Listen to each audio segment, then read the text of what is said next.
Na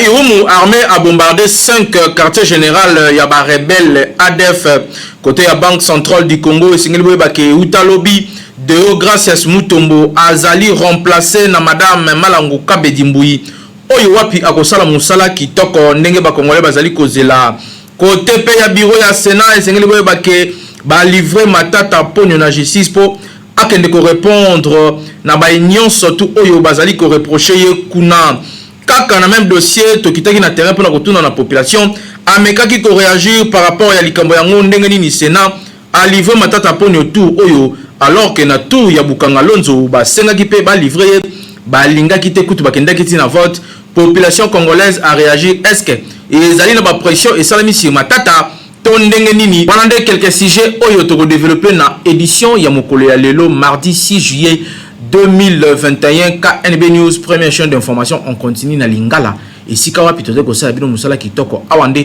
vous aurez ba vraie information sur vérifiable et d'une manière très professionnelle na bongo na souhaiter bino bolandi malamu.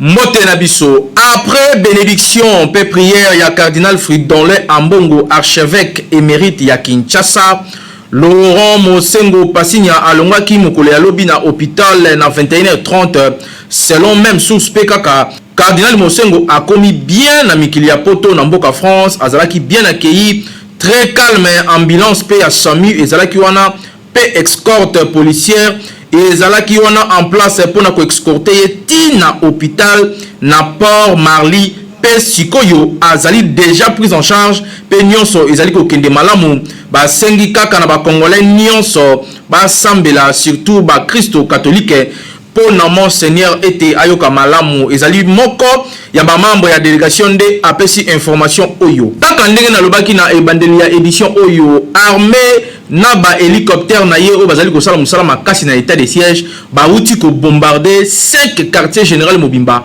ya ba rebelle ya ADF Bolanda reportage oyo.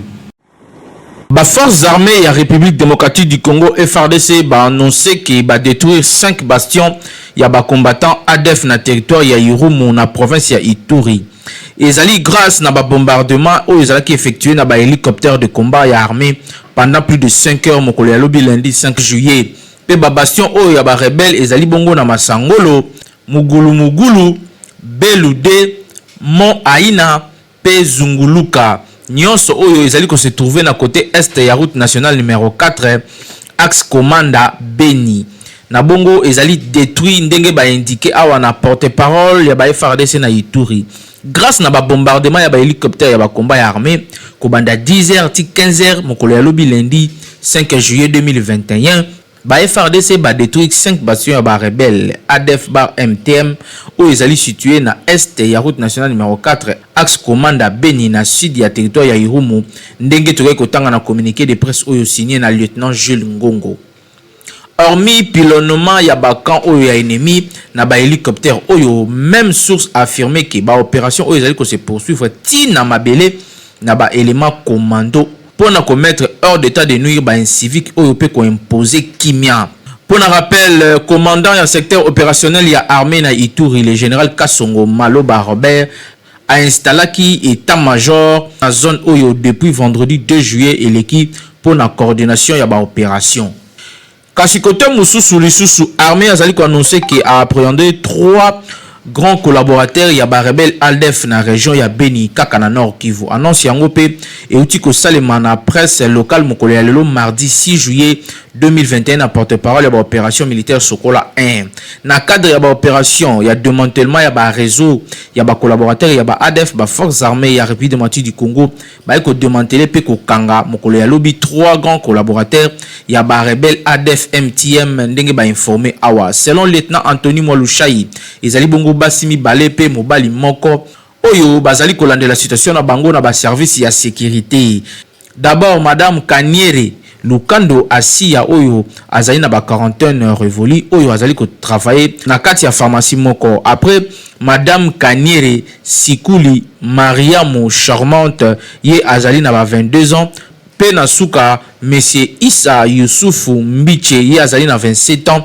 Tenancier ya boutique moko na cité frontalière ya Kasindi. Jusque là, détail ata mon côté ezalina nous fournit au sujet ya barol oyo bandeko oyo bazalaki ko jouer mais arrestation na bango ezali enregistré alors que ville ezali lelo victime ya ba plusieurs attaques na ba bombe piégées. Sengeli pe ko noter que ba service de sécurité bazalaki souvent ko décrier ba collaboration civile na ba ennemi oyo ezalaki ko faciliter ba rebelle ba opérer sans kozala repérer.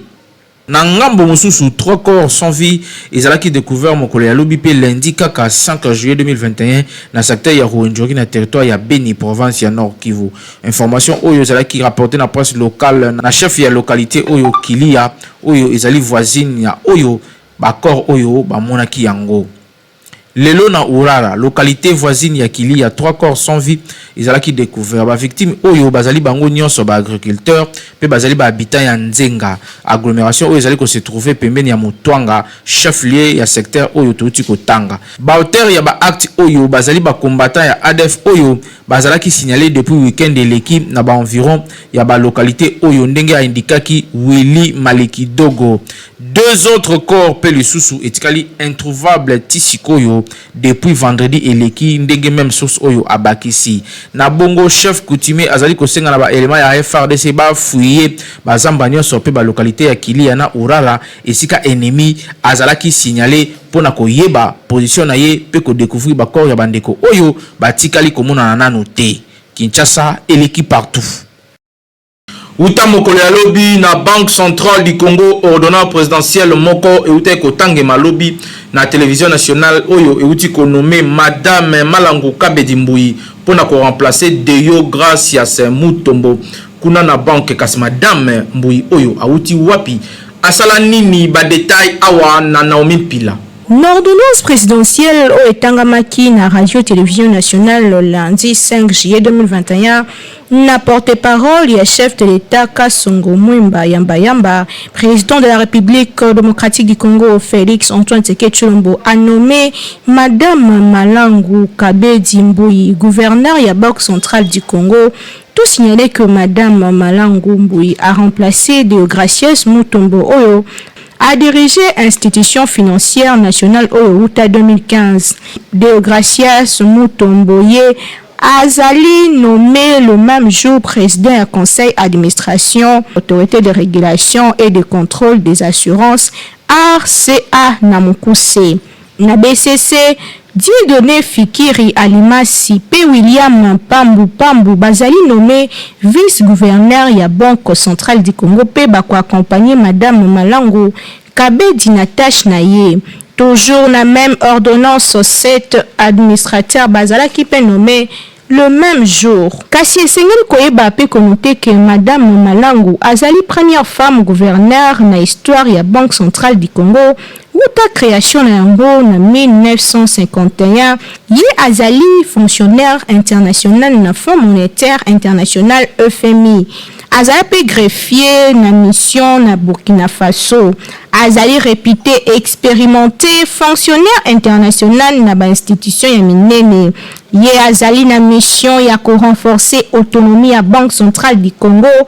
Institution publique au ezala créée na mission pour maintenir stabilité monétaire du pays.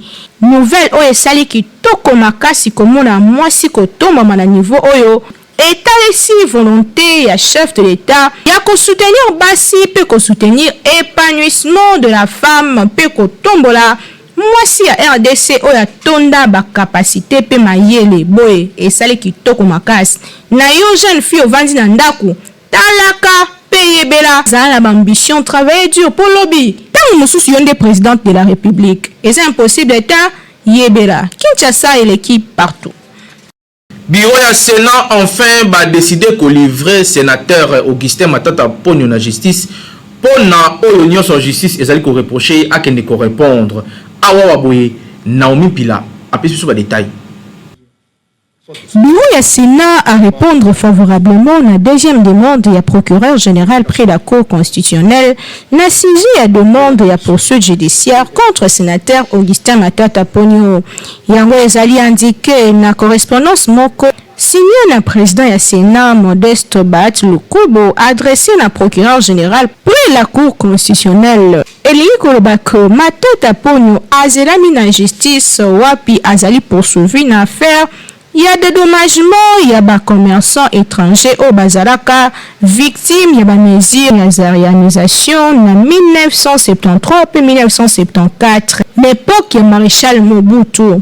Tu rappelles que première demande, il y a procureur pour poursuivre le sénateur Matata Ponyo et Zalaka rejeté dans le Sénat.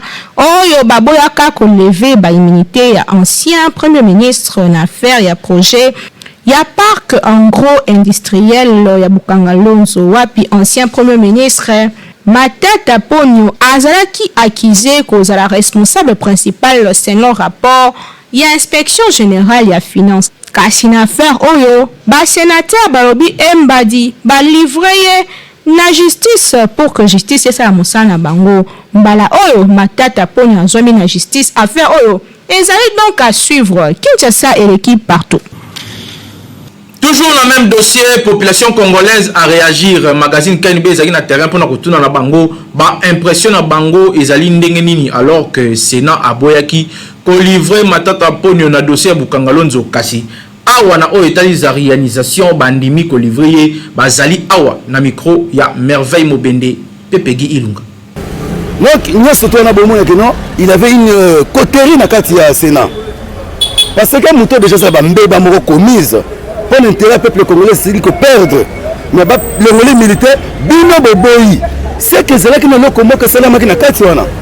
Comme le komoko to ba kabal moko c'est na katiwana. Mais ba sénateur en tout ça ba miyibi. Et ça montre que là c'est toujours raffiné na mbongo, ba correct na mbongo, pour na ba côté la moto moko ba songole pakala. Mais to ba kana bino surtout na le ba qui l'émission passée. Matata Ponyo, le sénateur azali kolo ya mibe côté.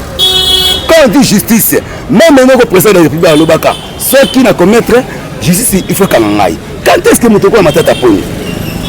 Ça va nous fonctionner. C'est tout simple. On a droit de la justice. À Samba, ou bien à montrer que nous ne sommes pas liés. Nous ne sommes pas liés. Matata Ponyo, tu ne vas pas souka ko bunzama. Les militaires sont de l'autre côté de la justice. En tout cas, ce que ça peut nous donner, tu peux se le dire, ma maman, on a vraiment, dans la salle de justice.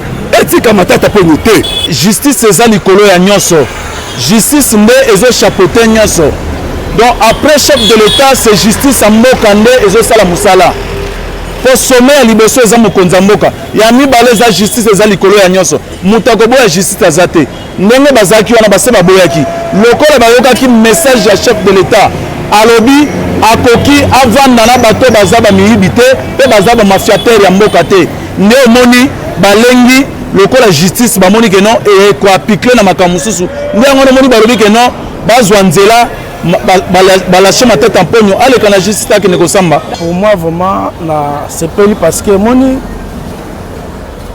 moto peut a chanzaka ça comprendre parce que moni Sénat comme lokola clique moko ya ba bandi clique mo ya ba sorcier mais du moins et entre bail que président na musala makasi du moins même moyibi pe côté ya bongwana va comprendre que non, il faut pas servir mboka na bango.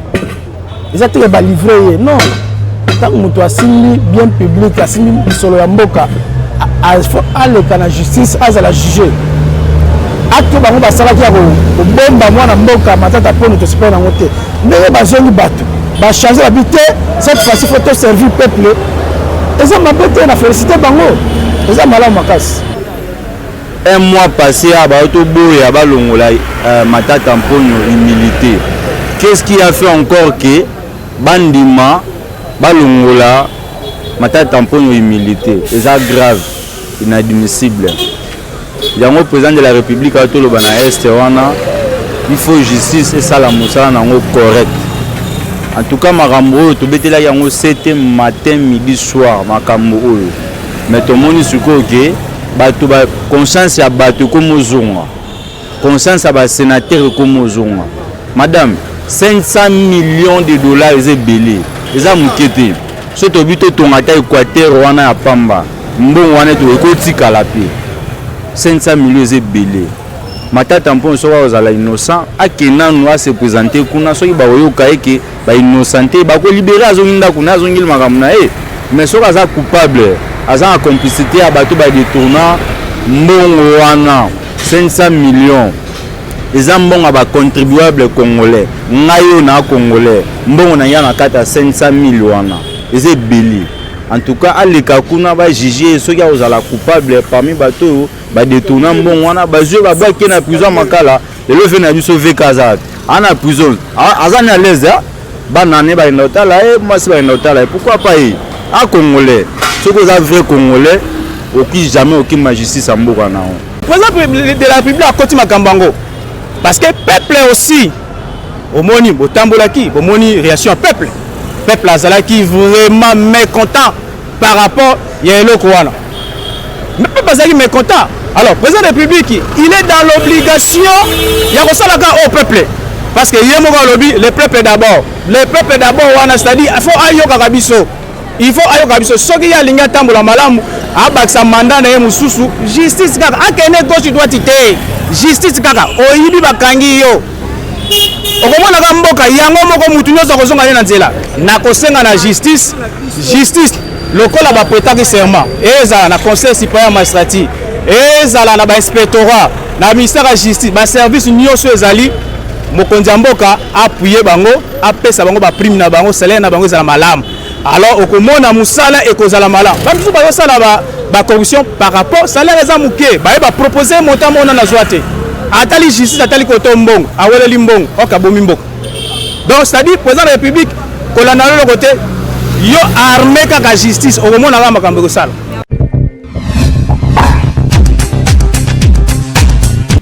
KNB kaka ndenge tomesana kopesa bino quelques astuces pona ko aider bino pona bien-être pe pona ko vivre malamu awa Naomi Mpila asaleli biso pe atali biso ndenge nini tokoki kolala kitoko peto éviter ba insomnie. Reportage. Komona malamu ezali indispensable pour la bonne santé physique et morale na biso. Nzokande batu beni basufraka na ba trouble du sommeil mingi pour la mauvaise hygiène ya vie, stress pe ba soucis personnels oyo esalaka ke moto alala malamu te kasi lelo tosaleli bino quelques réflexes pour na kolala kitoko soki ozwi insomnie na katikati ya butu.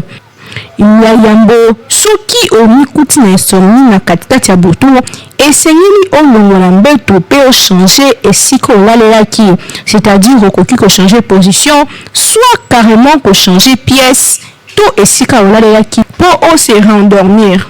Okoki pe ko modifier température na yo corporelle, c'est-à-dire que soki chambre leki malili makasi to pe molungi makasi okoki koluka solution pour na koluka ndenge nini kolala lisusu. Soki molungi ezali makasi solution mosusu ezali po kokende kosokola mai ya malili pona kosunga kolala kitoko. Kasi soki malili ezali makasi okoki kolata ba chaussette to pe koluka eloko moto omeli pour que esunga yo se réchauffer pe olala kitoko. Soki pongi ekatani na butu okoki pe kosala exercice moko pona relaxer yo afin que ozwa pongi na yo kitoko. Okoki komela tasse moko ya lait chaud ekosunga yo pe se réendormir na kinya. Asi esengeli ko éviter kopelisa TV to téléphone tango ozwi insomnie malamu ezali olia eloko ekokosunga yo olala ndakisa bitabe bongo na bongo. Kasi pour la insomnie oyo lumelaka ntango molai, c'est-à-dire mikolo essayez de pratiquer activité physique moko quotidienne koyaka équilibré, éviter ba repas lourds surtout na pokwa, éviter ba fufu biloko ya makasi na butu epesaka pe ba insomnie. Essayez de réduire l'excitant lokola ba café ba cigarette pe ba alcool yango ekilisaka pe pongi ekoki kosunga yo te olala kitoko. Éviter kosala sport 2 heures avant kolala, c'est-à-dire que ekomi na ntango kolala yo ke kosala sport ekilisaka pe pongi. Essayez de kozana air fixe ya kolalaka, c'est-à-dire au fixer air na yo pona kolala yango eko permettre pe organisme emesana. Éviter kotala TV na komanipuler téléphone yango ya kolala, zwata na yo ya kosala ta lecture mokie Joie douce na yo kitoko relaxé, la table en ezali léger et ko permettre yo ola na kinya. Mingi saelaka chambre na yo accoucher kaka pona kolala et non pona makambo mosusu et ko permettre yo pe olala kana kinya. Mosusu pe essayer ko éviter ko régler ba problème trop tard, c'est-à-dire na butu éviter ko aborder ka ba sujet ko na ba stress na ba pourquoi avant ko lala na entourage na yo pa baloba ya n'importe conseil donc zela lobi na tongo bon konsola kitoko nyonso ko sala malamu.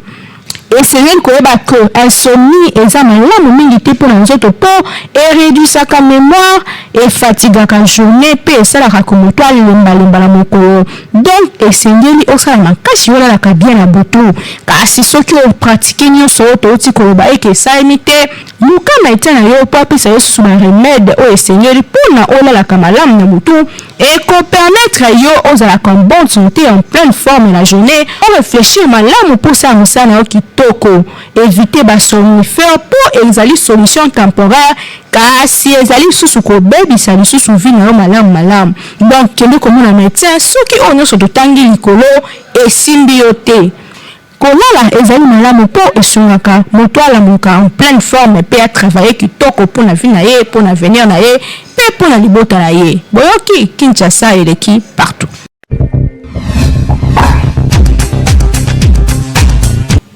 Première chaîne d'information en continu na Lingala KNB News ici kapito célèbre nos chaînes kitoko na YouTube ezali kosala impact na idéologie pour kuna soko kei okozwa ba vraie information ya ba émission ndenge na ndenge auto sel rabino kuna awa waboye kindoki politique avec Naomi Mpila Kaskobo sanate ko s'abonner et belepe tinda bande kono ba s'abonner pour awande ba information ya sûr ezali pe bilengi ngeli okorate yango te.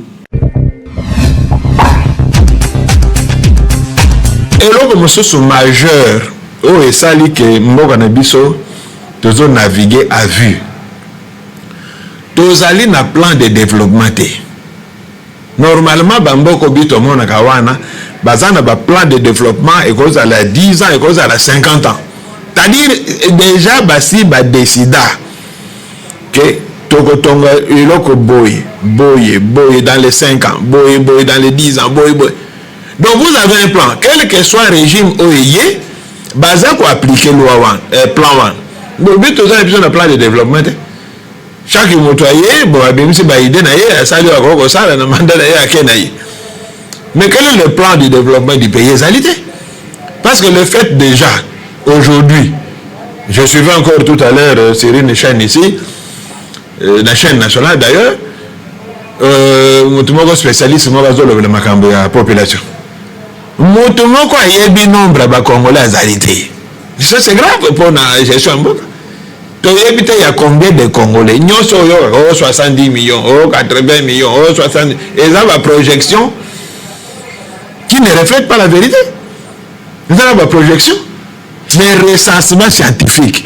Il y a un monde de pesa yo population mboka. C'est sur base de recensement scientifique vous voyez que la croissance de la population de Bisso, par exemple, autant de pourcents par an. Donc, chaque année, il faut autant d'écoles pour nous recevoir recensement, déjà, c'est une question, ils ont fâché parce que ce recensement, les gens le bac pousse l'élection, donc ils ont compliqué. Mais recensement est un élection. C'est-à-dire, les gens veulent lier le recensement à l'élection. Non. On peut faire le recensement mettant mon élection et coquille, tout ça les pays élection. Et d'ailleurs, avec les nouvelles méthodes scientifiques, les lots, on peut faire le recensement de la population congolaise à moins de 2 ans. À moins de 2 ans. Et là, quand on karaté, on a fait chacun de par-ci par-là, et puis on va calculer les sommations. Et dans le Congo profond. Mais oui, c'est-à-dire avec les moyens informatiques, les lots, avec la technologie d'aujourd'hui, même Bao Bazana Nani, office, il y a recensement. Ils ont dit, s'ils ont, j'avais suivi dernièrement, ils ont 350 millions de dollars. En moins de 2 ans, nous avons le nombre de la population en Boka. Donc, ça n'a pas de problème. Et puis, même si le recensement peut aller au-delà des élections, il y a un autre routine de prolonger l'élection. c'est-à-dire recensement qu'on continue nango mais fichier ya CENI ezali il suffit de l'enrichir pour nouveau majeur et puis le moment venu de ça l'élection pendant que le recensement scientifique ils ont continué.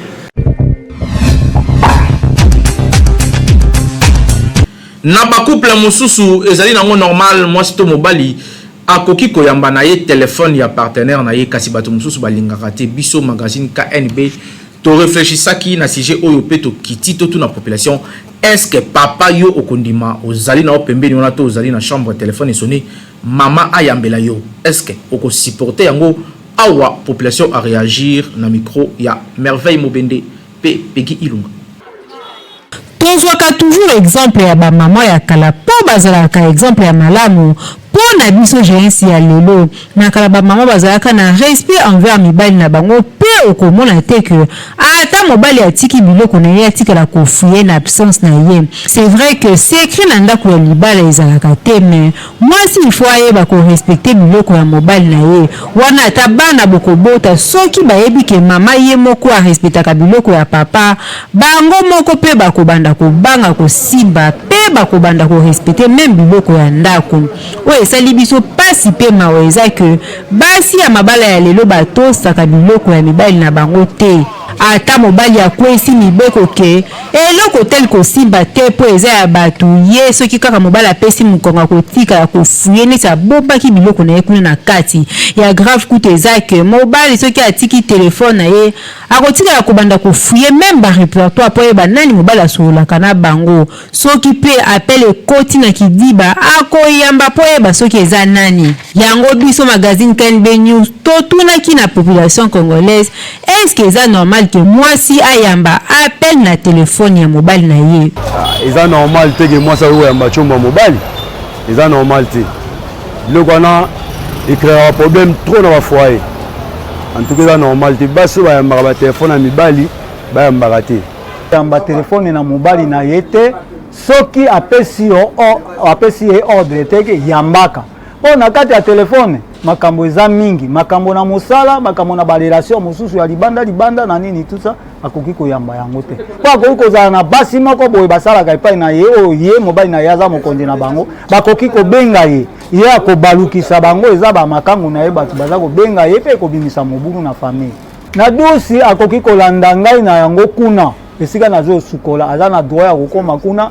apesi ngai telefone na yambi moto wana akoki kobebisa mpe barelation ya mobali na des fois korépondre ye na ndenge ya bozoba epuis motu wana akomi ezalaki mission moko ya mobali mpo bazwa swate mbongo swate likambo moko ya bien mpo na libota na bango na réponse wana oyo ye arépondaki ebebisi makambo wana juste mais eza bakindumba ba mibali nde tozosala yango ozomona tozolinga te basi bayamba batelefone na biso par rapport makango akoki kobenga soki mwasi ayambi peut-être kocréer incompréhension na kati ya ndako donc yango wana nde bamibali ebele bazokima bayamba batelefone na bango mwasi loba ayamba wana baintention ye mo azoluka baproblème na ndako wana nde eza mabe ta mosusu mpo ye mo azoluka créer baproblème mais soki eza nango na ndenge mo normal ke ayamba telefone oyo na moment oyo oza no na ndako eza problème te mpo earrivera mpe na baka mosusu otiki telefone odeplace moke eza na problème oyo baobengo urgence yo oyambi te moto ayambi te likambo mabe esalami donc eza nango mabe te eza normal te soki telefone na papa esone soki azalaki na douche soki azalaki libanda oyo azalaki na ndako okozwa telefone kaka opesi ye moko asololi mpo eza bien tokoya batelefone na papa mpo na nini soki oza na batension mabe yango oyambi telefone na ye lobai moko autorise ke yamba soki autorise te koyamba te c'est pas d'une éducation ya koyamba telefone ya mobali eza vraiment malamu te na bandeko basala ya koyamba telefone ya mobali en tout cas eza permis te ya koyamba telefone ya mobali parce que mobali aza na barelation mobali akoyamba ya mwasi mais mwasi akoyamba telefone ya mobali te po basi mosusu bayebi kosolola te tanto kozala relation moko babengi po branche mobali ne na corde tandis que ntango mwasi andimi mwasi ntango moninga mwasi moto abengi maloba mosusu moninga mwasi akolobela mwasi mosusu mwasi akosepela nango te po akoluka basa le champ de parole na telefone yango ezalaka bien te mpo na komibatela ozwa attention te na vie na yo koyamba telefone ya mobali te ndeko mwasi mibali balingaka mwa discipline mpe balingaka mwasi atosa ye po se sentir supérieur soki mobali alingaka osimba telefone na ye te tika mpo okoya kobela na yo estoma pamba mobali soki ahonora yo mpe atia yo na ndako na ye seki azoconsidere yo mpe azopesa yo valeur.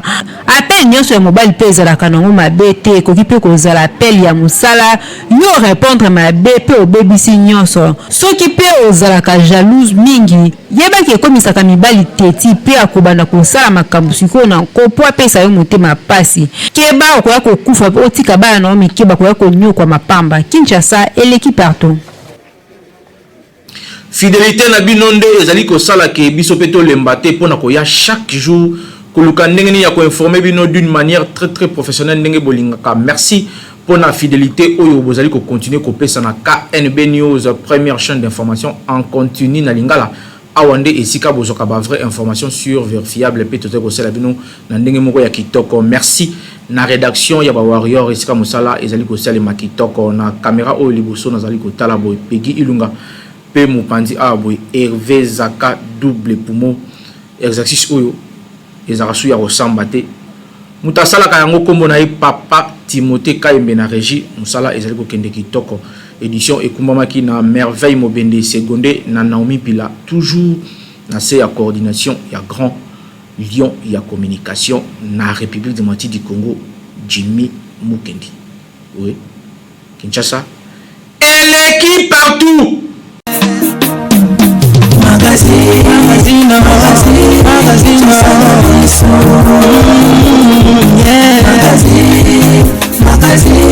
Kinshasa na biso, réalité ya bana kino.